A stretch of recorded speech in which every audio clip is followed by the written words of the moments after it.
Hello, this is Kevin Dunlap here with Life's Little Lessons, and today I have a phenomenal guest with you today. This has actually been a friend of mine for over 3 years now. We've been extremely close friends, and I know I've talked about this in other of our shows, and I will be talking about this in future shows. She's also my accountability partner. Now, I know I've talked about how important it is to have an accountability partner, and this guest that we have today is mine and has been for over 3 years now. And after I was telling her about this show, I felt that she had to be on the show. She's got such great inspirations. She's held me accountable for so many things, and I've accomplished so much because of this one woman. And today I want to introduce to you my dear friend, Junita Thakorlal, from her company is Thakorine Consulting, where she is a marketing strategist. Junita, thank you for joining us on the show today, and I'm so glad you're here with us. Thank you, Kevin, for having me. I'm Oh, really excited. And also, I just want to let you guys know that this show that we're recording is not just for us people living here in the United States or even in the lower 48, but it's also for worldwide. Now, Junita does not actually live in the United States. Where is it that you live, Junita? I live in Vancouver, Canada. Vancouver, wow, way up there, just north of the border. North. A little north. Yeah, I've never been to Vancouver, but everybody that's ever been there that I've talked to says it's absolutely one of the most beautiful cities around. Would you agree with that? Absolutely. It's one of the most sought after destinations in the world. We've got the most expensive real estate in the world, the most expensive or the second most expensive. But I tell you, living here is it's quite amazing. I mean, it's raining right now, unfortunately, and it's foggy, but it's still a beautiful place. I wouldn't move anywhere else. Oh, it's fantastic. And I do need to come up there and visit you one time. Just got to see what all the hype is about. Because I know you came to Vegas here just a few months ago before we went to a conference down in Phoenix. So you got to see Vegas, which is where I live here, for a few times. So, okay. I actually remember. Yeah, that's one thing you guys are going to learn about Junita. She's got such a beautiful laugh. I just love her. I just love her to death. So, Junita, tell me a little bit about yourself and tell the audience a little bit about yourself. What is it that you do and why is it that you do it? Sure. Well, Kevin, I've been in marketing and media I went to school actually for business administration and marketing with a specialization in marketing and sales. And then when I graduated with a diploma, it was a 2-year diploma initially, and it seemed as if everybody just wanted, like all these businesses that I was working with, they were looking specifically for somebody to jump into sales.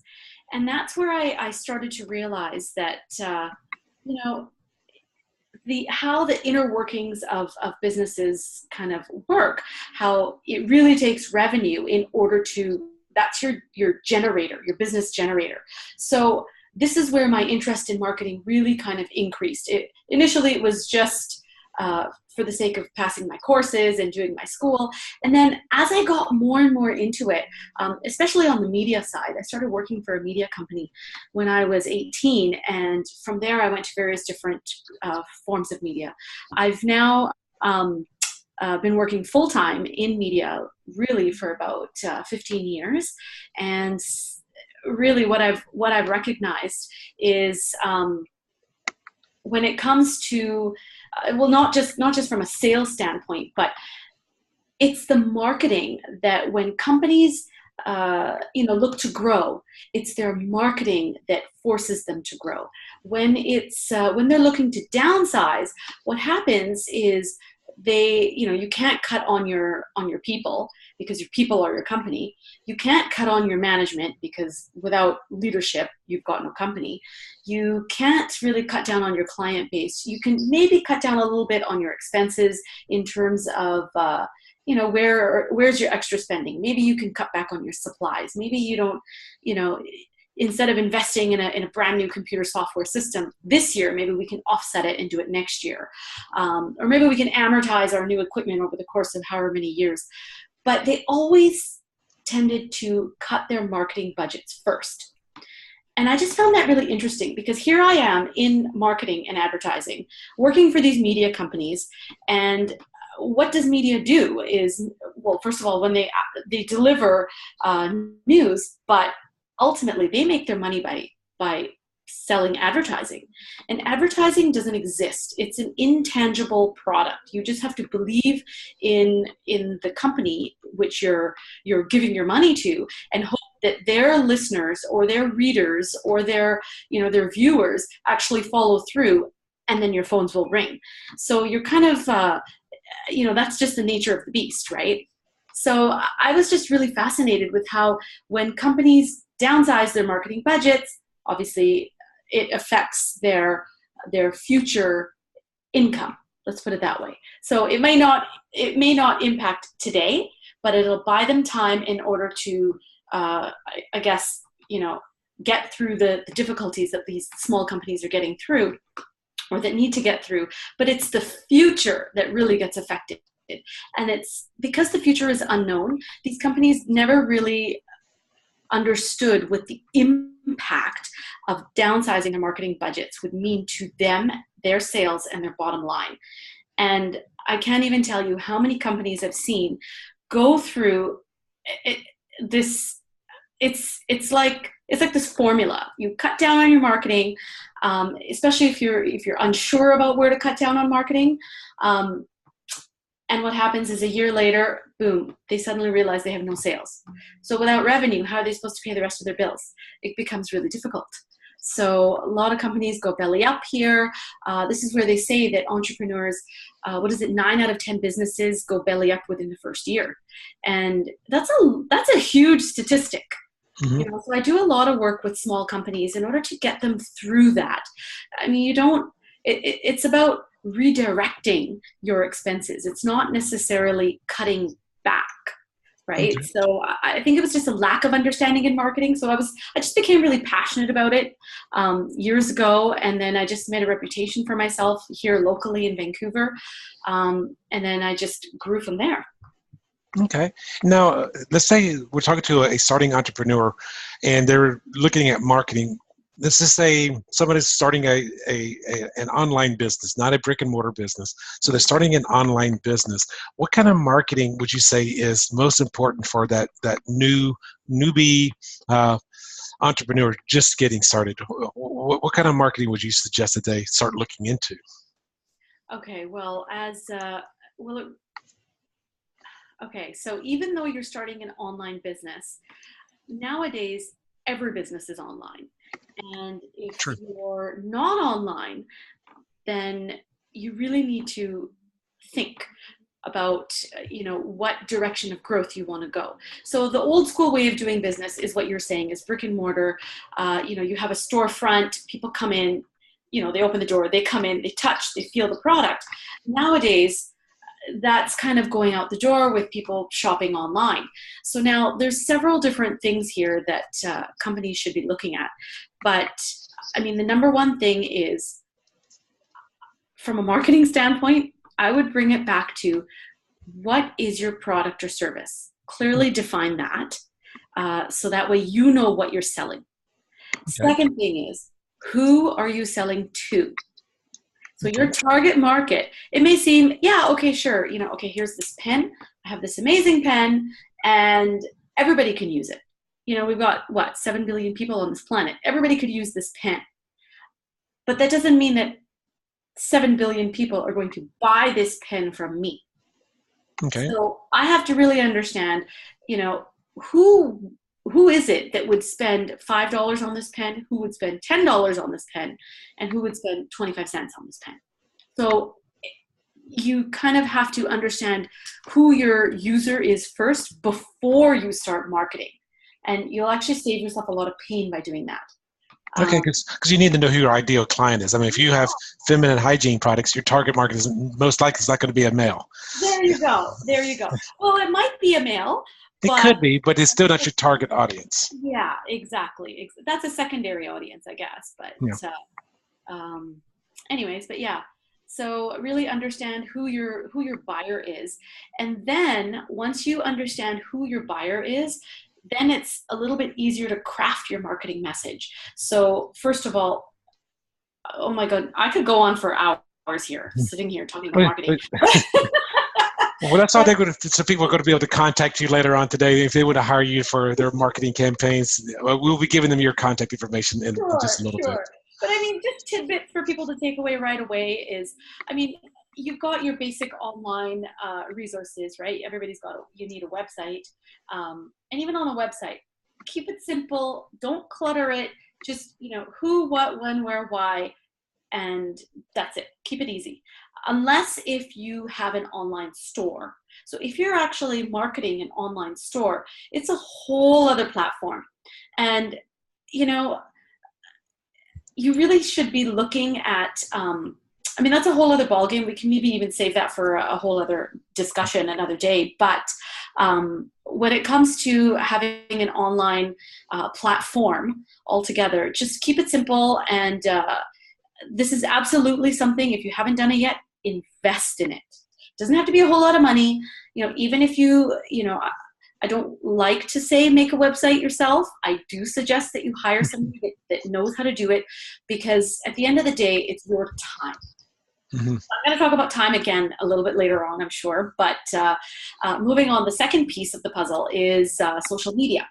So nowadays, Facebook is everywhere. Facebook, Instagram, Twitter, Pinterest, even WhatsApp. WhatsApp is a great sales tool. But ensuring that you have presence, that's the number one thing. So even if that means that you have your initial, your networking page. So let's say Facebook. Facebook, you just set up your page. You make sure that you set up yourself properly and that you post every so often. No, that's not your personal page. That's your business page you're talking about. Business page. So it's a separate page altogether. So okay. This is actually, you bring up a valid point, because a lot of people don't fully understand social media. Especially I find that the older market doesn't really, they don't understand the power behind online marketing, such as social media. So even with Facebook, if, I've got my own page, and then, which is my own wall, I post, things about concerts that I go to, and, my mom's birthday, and, whatever else have you, personal stuff. Which I had for dinner last night. People are, well, I don't post what I have for dinner, but maybe if it was Snapchat.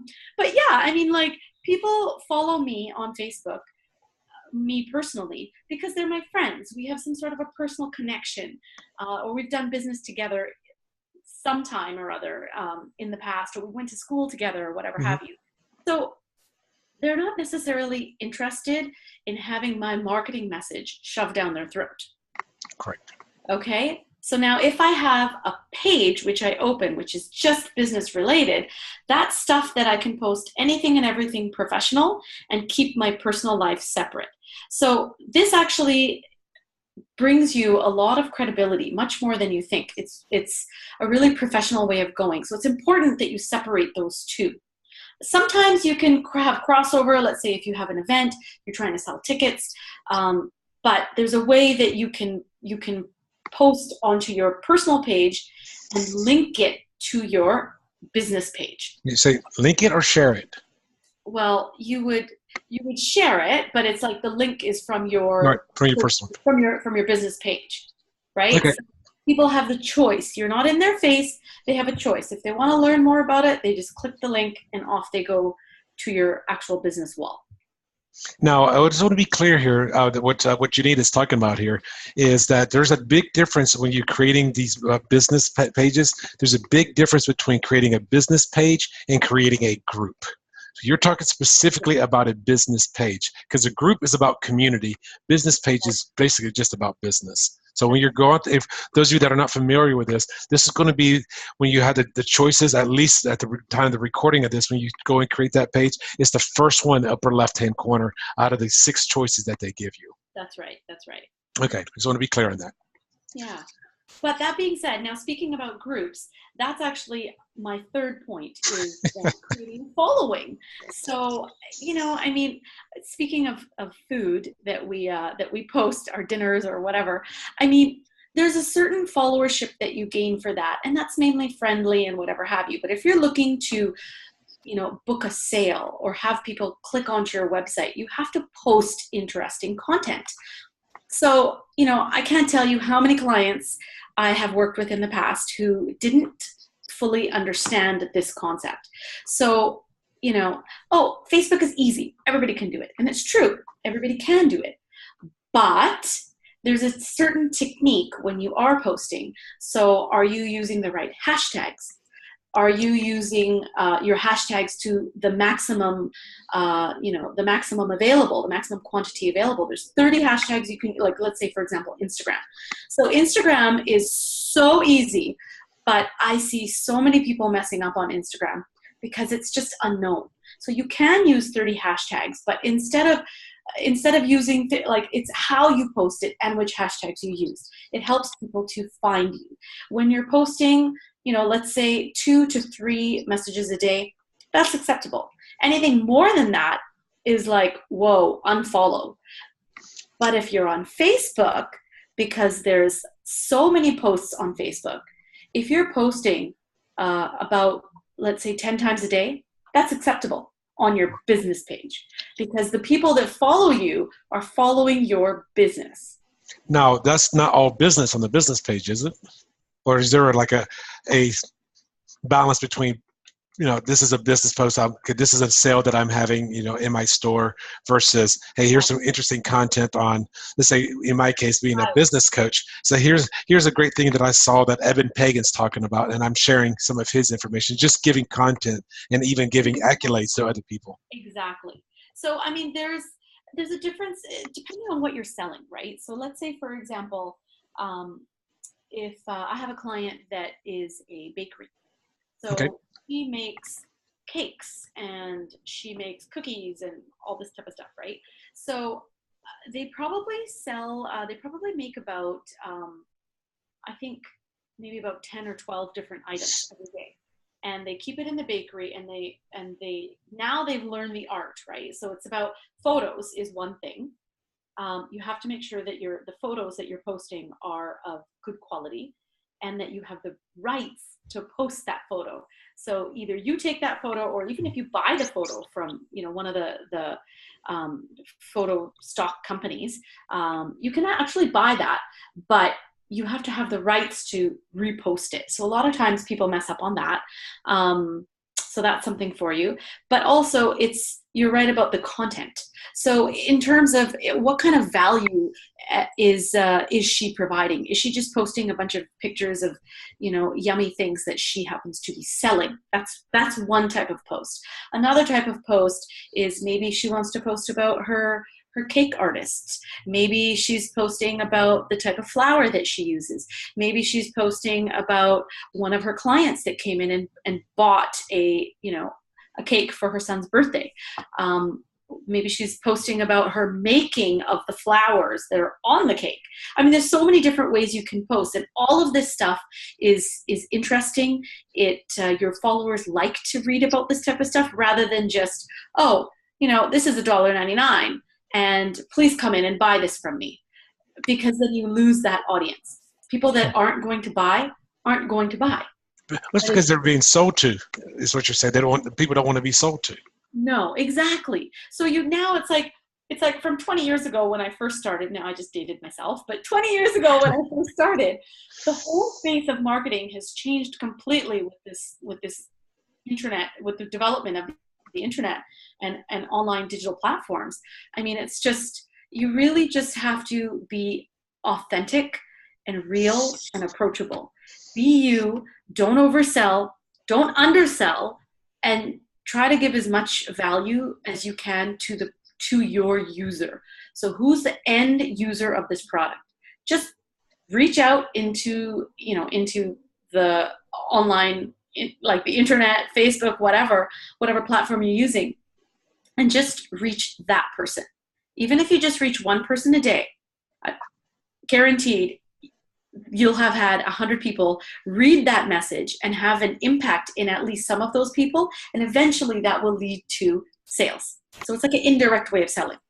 Okay, and obviously there's a different strategy. Like you were talking about the bakery, that's going to be more of a brick and mortar business versus an online business where even though the brick and mortar could still ship things to people, it's a different strategy that you're putting together for each of those two different industries? I had another client who, she was in New Zealand, and she did apparel. So she really wanted to do ethical clothing, and proceeds were, she had this. She really believed in animals, saving the animals. So proceeds of her clothing would go to Save the Dolphin Foundation out in New Zealand, and so she just really wanted to make it aware that her product is expensive, but the money is actually going to this particular charity. And what she did was amazing, but I mean, it's not easy. People are still looking for bargains. So how do you compete, right? In the global marketplace where you could buy anything online. And even though she had this belief that, saving the dolphins was a great cause marketing is, again, a whole other show. But people really like causes.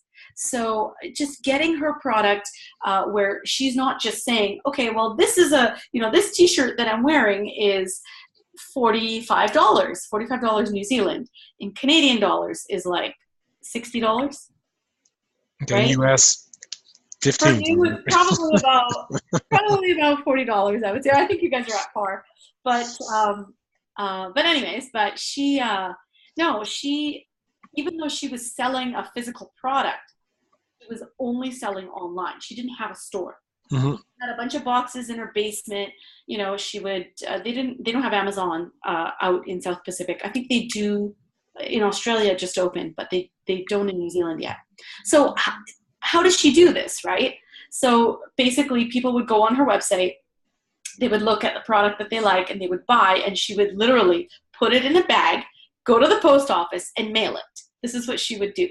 So the content that she would post was not necessarily about, well, this t-shirt comes in this design and comes in these sizes. That would be one of the, every fifth or sixth post that she would make would be that. But everything else was about, this is the type of material, or, today the dolphin that we are sponsoring is, Shamu the whale or whatever, right?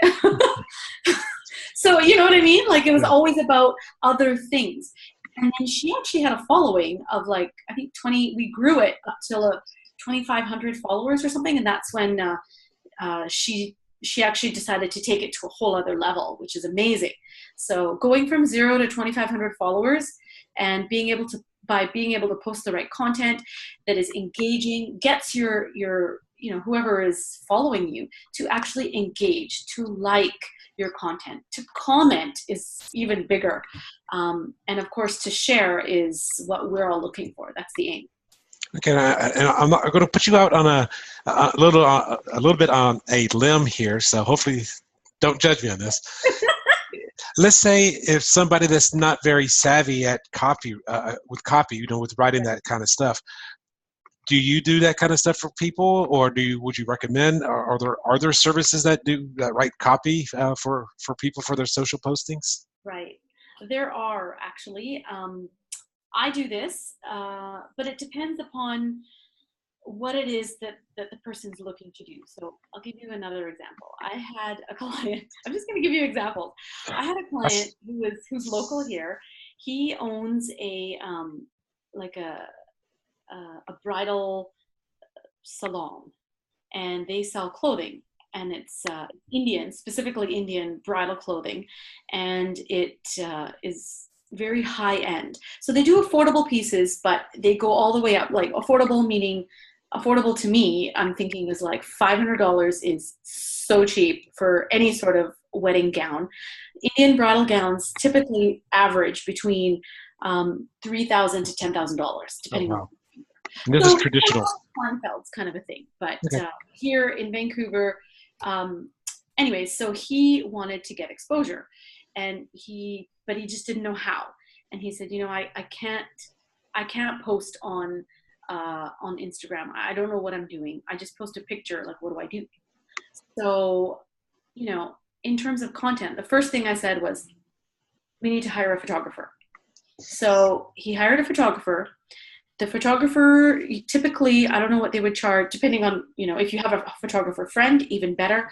but it's good to get professional photographs taken of your product.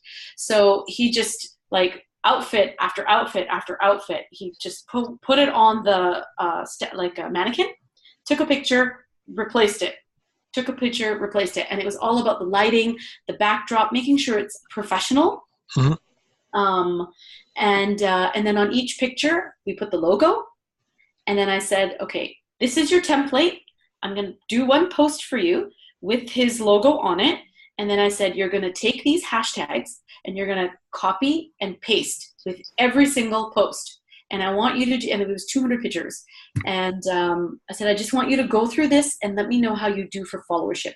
Now, this is, if somebody's looking to set something up, but they don't really know how or where or what, that's where I come in as a consultant and I help them to set it up.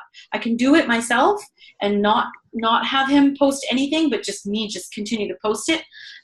Or I empower the company and their employees so that way they can. I'll just teach them what to do and I'll set them up on a system. Being systematic is really important. Yes, I can see that. If somebody's posting that often per day, the first thing that comes to my mind is I'm going to run out of content. I'm going to run out of things to say. There's so many things to say. And actually, it's a good idea from a professional standpoint, if you are posting online to social media, that you have a social media calendar. It's kind of like, I know it's the great unknown because it's the internet and it gets lost and there's millions of other accounts. I think there's 350 million users on Instagram. So, how is yours going to stand out amongst all the rest of them? So, you really have to,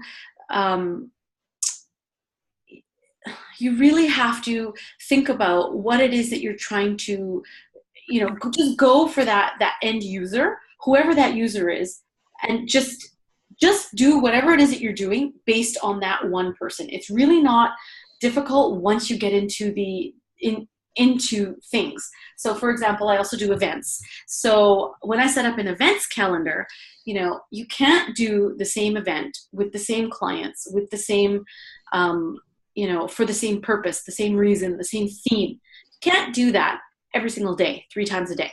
It just does not make sense. So social media calendar is the same, right? But because events are tangible, you can go, you can experience it. Social media is not tangible. You can't really experience it. All you can do is just, read it. You experience it if you're in it. But, in order to get people in it, that's the challenge. So when you set up your social media calendar, it's a good idea to think of it as an event. So today you are interviewing me. That's an event. So you're going to, I'm just giving you a suggestion. Okay. I'm using it as an example. So you would take a snapshot of this. So you have your own original picture and you would post it to Facebook with a little caption. Tomorrow you'll probably interview somebody else. So you'll post it with a little caption and so on and so forth. So every day you have something different, right? You're interviewing somebody different on a different topic. Let's say there's a day that you don't interview somebody. Let's say on Friday you end up, I don't know, going to watch the Major League Baseball game, it's the World Series. Hey, so, you're going to watch the game. How does that pertain to what you're doing? Find something that makes it pertain to what you're doing and post it, because this is what, whether there's a lesson in it for the user, whether there's a lesson in it for you, that I have learned this and I'm sharing this, or whether it's something that you're trying to sell, maybe you're having a sale, maybe it's just words of wisdom. Today I got inspired by this quote that I saw. Now, when you're saying that, because I've been hearing this a lot lately, and I'm sure you will probably you would agree. If I were to go to, say, to that baseball game on Friday, and so I didn't post anything from my laptop onto my business page, and that I'm at the event. Now you say, okay, I could post something from that event, or probably even do possibly a Facebook Live at the event. Yeah, you could do a Facebook Live. Yeah, absolutely. But as long as there is, like, write that into your calendar that on Friday, so it's have a system, have a schedule, whatever it is, doesn't matter what it is, have a system. So if that means every Friday you're going to do a Facebook Live, what is the Facebook Live on? What time are you going to post it? What's in it for the user at the end of the day? Okay. That way, you'll be surprised. I mean, I think we've both got a friend who does a Facebook Live. I think he does a Facebook Live every single week. I'm talking about Chris Burns. Oh, okay. And he's got a followership. And what he does is, he'll let people know that at, I don't even know what time it is, but let's say it's like 3 p.m. Eastern time on Friday afternoon, everybody knows that I'm going to be doing a Facebook Live event. So, right? So people can look forward to it. Or, another thing is have a theme of some sort, right? So we've all seen themes like Makeup Monday or But the one that we talked about before for my friend, the Gratitude Tuesday. What are you grateful? Yeah, what are you grateful for? Yes.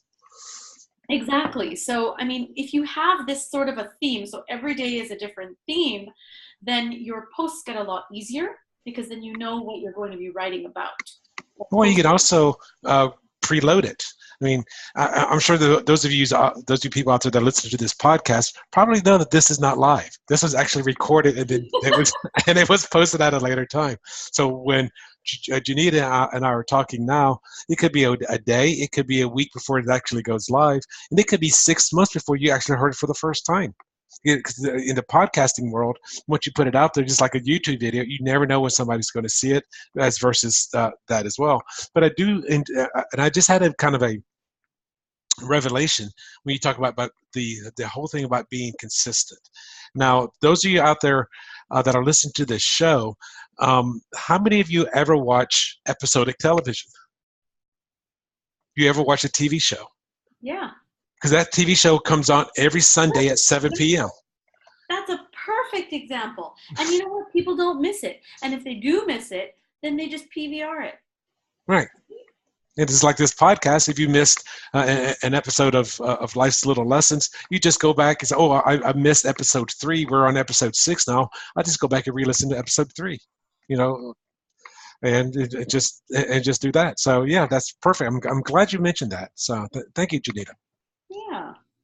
So I'm going to go a little bit more on the business side, on the entrepreneur side, because I want to go into what kind of tidbits or information would you give to a starting entrepreneur, either starting a business or even from the marketing perspective? What would you tell that person? Oh my gosh.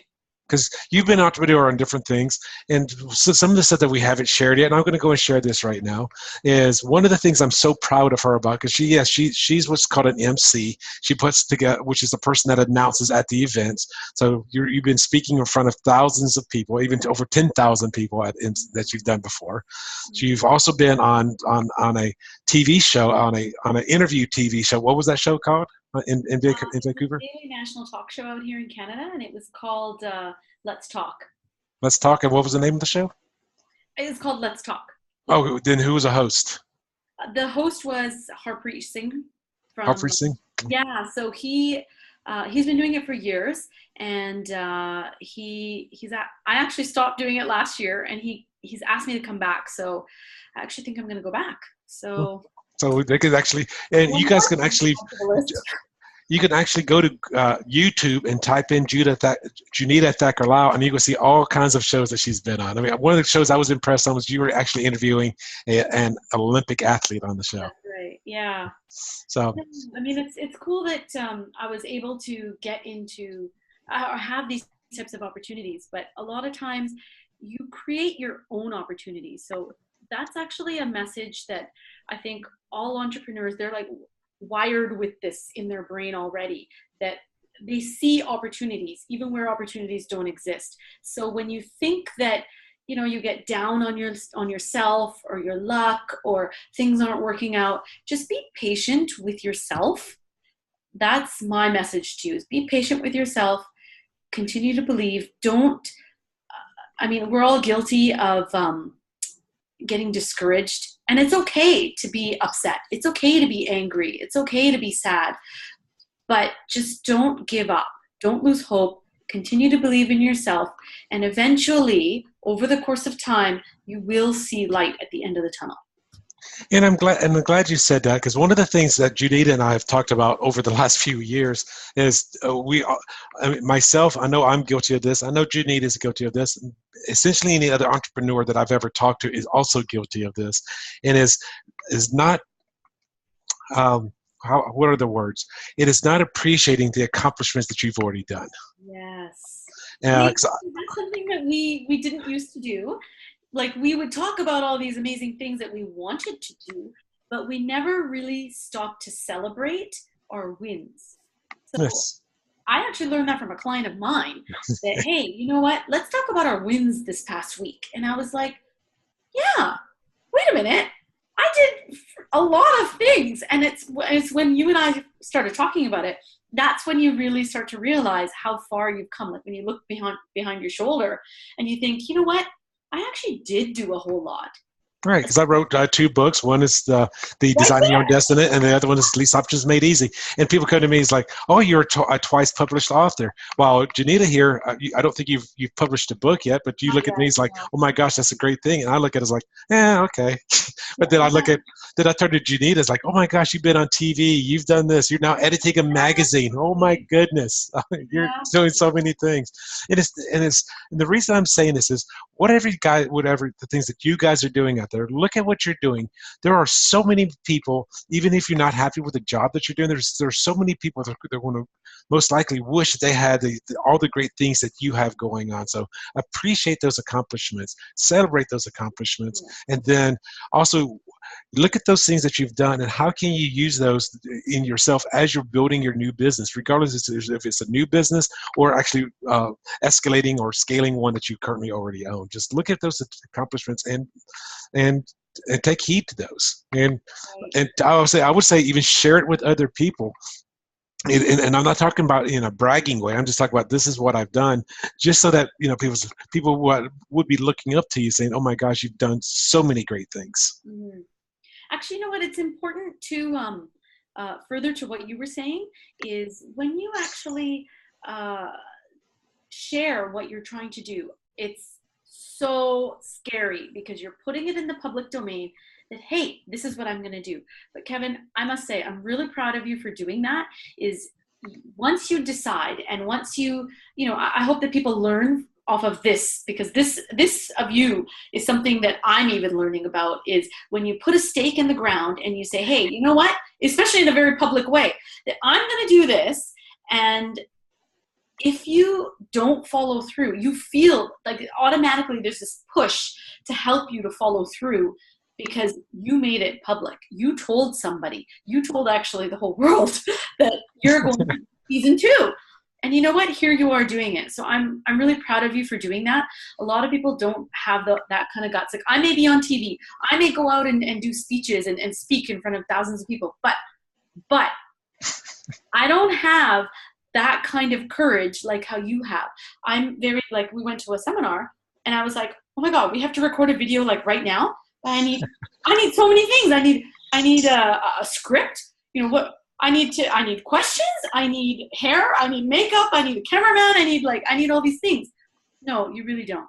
And what did I do at that same video? We walked out. I just put up my phone. I was just walking across the street. I just started recording right as I was walking out of the building. Exactly. You just put it on Facebook Live and you're like, okay, I'll see you on the other side of the street. And you just started recording. And I was like, wow, honestly, it takes a lot of courage to be an entrepreneur. It's not easy. People think that it's easy. And, it might be easier to have a 9-to-5 job, but for some reason we are wired differently. We see opportunities, and especially missed opportunities. When I see missed opportunities, it drives me bananas. I can't even tell you. And so this is where, entrepreneurs are amazing, but I have another thing that I've learned is, even though there may be so many opportunities, try to stick with opportunities that are somehow related to each other that are related, that stem from your main product offering. So for example, right? So for example, if, I'm working right now with one of the largest South Asian print media companies out here in Vancouver. And he has 7 newspapers. He decided he's going to do a magazine. So I said, okay, great. So the magazine is related to the newspapers because it's publishing. So that's okay. And then he said to me, well, you know what? I want to do a trade show. And I was like, well, okay, that's like a whole other beast altogether. So you need certain things in place before you can go into this whole other product offering. So make sure that whatever it is that your product offering is, just offer it to stem it out to an extent where you build a strong foundation, or else you're really going to set yourself thin. You're going to spread yourself very, very thin. Right? I think you and I have both felt that in our own personal businesses, right? And I think everybody faces that. So that's just something to keep in mind. That's all. And I'm glad you're sharing that, because you're sharing insights of what a real entrepreneur that's already done stuff is thinking. And the new person is thinking about starting their own business that's listening to this show. They're not, because they're going to think, oh, that entrepreneur, they're so courageous, they get everything right. It's like, no, they don't. No. Yeah. Okay. Well, I know we're running kind of late right now. I do want to talk with you about a couple other little things before we go, and there's a good chance that we're going to probably have you back on the show again, because we have so many different things from the social media marketing that we could talk to you about. You've hammered me over the years over all of that. Build your tribe. That's what I say, right? Build your tribe. That's right. I want to ask you about any challenges that you've had in the past, either with your current business with Thakorine Consulting or any of your other stuff. Any challenges that you've had that could have been seen as a setback, or even as a game changer, or even a game ender that you've experienced, that you've overcame, and could you share with the audience a little bit about something like that? Geez, challenges every day. I mean, getting out of bed is a challenge sometimes, right? I mean, some people face ailments, some people have issues. I mean, like I have, my main reasoning for getting into being an entrepreneur, first of all, the 9-to-5 was just not for me, but the challenge for me to start my own business, I think finance was probably one of the key things. It was huge. I don't have $1 million in my pocket. I lost my shirt a couple of times in business, and due to partnership or just bad decisions or whatever have you. And so that was that. And what do? You just have to pick up the pieces and move on. Your ego takes a bit of a hit, and you don't really think that ego plays a role, but it does. We all just, one thing that I have learned is really to just be humble and rely on me. I wasn't giving myself enough credit. I was always relying on other people. I was looking to other people. Oh, they're so successful. Oh, look, now they're doing this, or they're doing this product, or they're advertising in this way, or, it's not about them.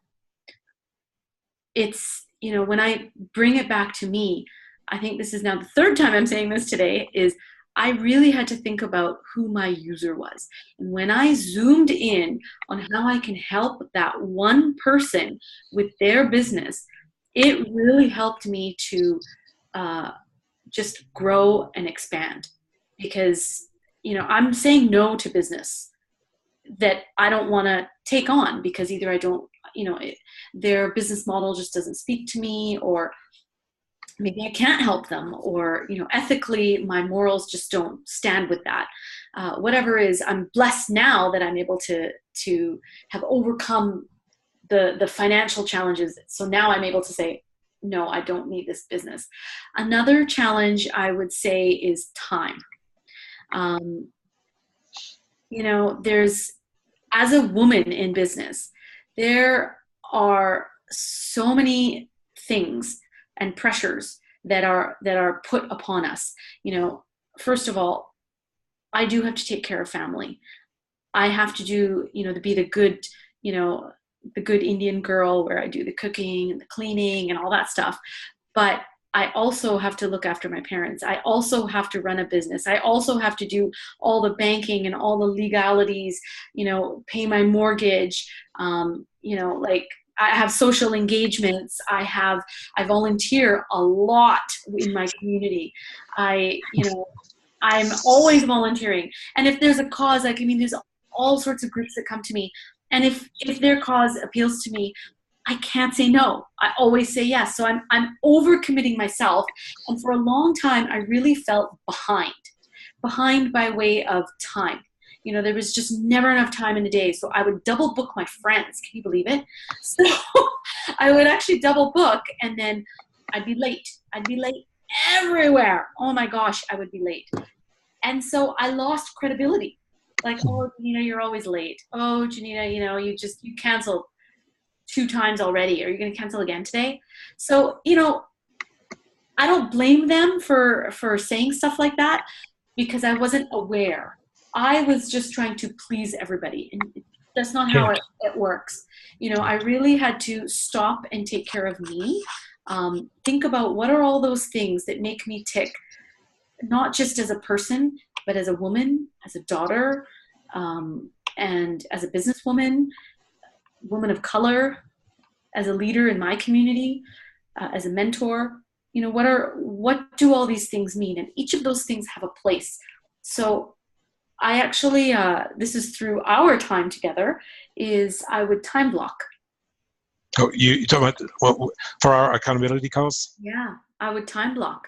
And you learn all these things, people tell you, or you read about it, or you go to a seminar and you learn about it. But until you do it, it sounds super cheeseball, but honestly, I blocked my time in 2-hour time slots. And after 2 hours, I'd take my glasses off, I'd look around, okay, let me stretch, or let me get a cup of coffee, or let me call my mom, or let me, deal with whatever else needs to be dealt with, from a personal standpoint. Okay. Well, I'm very glad you said about the time blocking, because for those of you out there that are already working a 9-to-5 job and you're going to look at starting a business, yeah, you definitely need to schedule that time in there. You need to physically put it on your calendar. And even if you have to turn off your phone, put it on silent, whatever, where you're focusing that 2 hours or that 3 hours on a Friday, Saturday, whatever it is that is just for that business. It could be writing copy for your posts, for a blog. It could be getting the stuff ready for your web designer, or it could be, whatever it is that you're doing with your business that you need something done. Time blocking is critical, and you have to stick to that time block. And a schedule. Yes. Give yourself a schedule. And give yourself time off. Exactly. And celebrate your wins. Celebrate your wins. I'm so glad you said that, because that is probably one of the fewest things that people do. Yeah. And I read a saying one time on one of these motivational calendars, those page per day calendars, and it says something to the effect of, if 20 great things happen to you today and 1 negative thing happened to you, what do you talk about when you go home? Most people talk about the 1 negative. Why not talk about the 20 positive? Exactly. Start looking at things from that perspective. Exactly. Well, Junita, I know that you are a marketing strategist for Thakorine Consulting, and I'm so glad you're here today. If people wanted to get a hold of you to find out more information about marketing, or even using some of your services, how can they find you online? Sure. So you can find me through my website, which is www.thakorine.com. How do you spell that? How do I spell that? Yes. THAKORINE.com. And what it means in my language, it means, how do I explain? Kind of equivalent to the queen. So my logo has a little princess crown on it, which I know is, again, cheesy, but it's true. I am the boss. That's right. Okay, and that's in Punjabi. Is that correct? Is that the proper? Uh, Almost. It's in Hindi actually, but all of the Indian languages, so Punjabi, Hindi, Gujarati, Urdu, they all have that as they all would know what that means. Okay, okay. I was just curious. Actually, I didn't know. I did not know. Yeah, there you go. Now you know. Okay, so you could reach Junita at her website at www.thakorine.com. That's T as in Tom, HAKORINE. It will be in the description section below as well. And for those of you that are actually watching the video, she's wearing her crown right now as well. Those of you that listen to a podcast, it is actually a purple crown. So beautiful purple crown. Right. Wear your crown, ladies. Wear your crown high and proud. Even the guys out there, you can wear your crowns as well. So with Junita, I do appreciate you for being on our show today, and you're a blast. I love your energy. Your laugh is so absolutely amazing. So thank you for being on our show today. Thanks for having me, Kevin. Best of luck. Thank you very much. And everybody else out there, if you need any kind of business coaching services, please don't hesitate to also give me a call. You can reach me out at my website at www.kevinadunlap.com. And one of my favorite sayings out there, it was stated by Zig Ziglar. I'm going to be ending all of my podcasts with this saying. And what he said was, if you can dream it, you can achieve it. Thank you very much, Junita. It was a pleasure having you. Thank you. Bye now.